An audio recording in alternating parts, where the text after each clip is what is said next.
अदिति जैन और आप देख रहे हैं वैश्य समाज न्यूज, जहां आपको मिलती है समाज, उद्योग, व्यापार, संस्कृति और आध्यात्मिक जगत की हर महत्वपूर्ण खबर सबसे पहले और सबसे विश्वसनीय अंदाज में।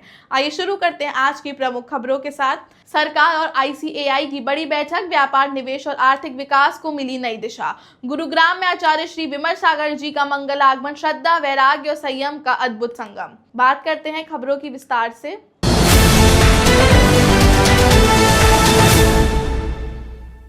केंद्रीय वाणिज्य एवं उद्योग मंत्री पीयूष गोयल ने institute of chartered accountants of India के नेतृत्व के साथ महत्वपूर्ण बैठक कर भारत की आर्थिक वृद्धि और वैश्विक व्यापार को नई गति देने पर चर्चा की।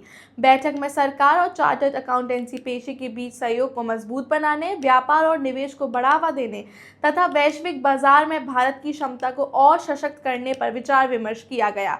पीयूष गोयल ने कहा कि बदलते वैश्विक आर्थिक माहौल में चार्टर्ड अकाउंटेंट्स व्यवसायों को नए अवसरों का लाभ उठाने और अंतर्राष्ट्रीय व्यापार के अनुरूप खुद को ढालने में महत्वपूर्ण भूमिका निभा सकते हैं।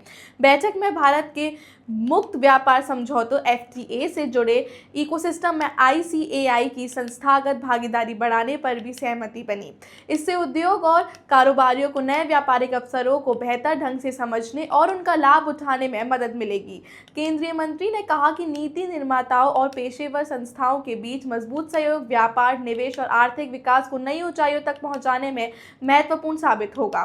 उन्होंने यह भी दोहराया कि भारत ने FTA देश में मैन्युफैक्चरिंग, इनोवेशन और रोजगार के नए अवसर पैदा कर रहे हैं तथा युवाओं को वैश्विक स्तर पर प्रतिस्पर्धा के लिए तैयार कर रहे हैं। DLF फेज 2 स्थित श्री मुनि सुव्रतनाथ दिगंबर जैन मंदिर में परम पूज्य भावलिंगी संत दिगंबर आचार्य श्री विमल सागर जी महामुनिराज का मंगल आगमन हुआ। इस अवसर पर स्थानीय जैन समाज ने आचार्य संघ का श्रद्धा और भक्ति के साथ भव्य स्वागत किया। आचार्य श्री के पावन सानिध्य में वैराग्य मार्ग पर अग्रसर दीक्षार्थियों की विनोली यात्रा एवं गोद भराई संस्कार का धार्मिक आयोजन संपन्न हुआ। श्रद्धालुओं ने दीक्षार्थियों को शुभकामनाएं देते हुए उनके संयममय जीवन की मंगल कामना की। इस अवसर पर आचार्य श्री ने अपने प्रवचन में कहा कि मोक्ष मार्ग की सबसे बड़ी बाधा ख्याति की इच्छा है। उन्होंने त्याग, विनम्रता और आत्म साधना को जीवन का वास्तविक मार्ग बताते हुए सांसारिक मोह और प्रसिद्धि की लालसा से दूर रहने का संदेश दिया।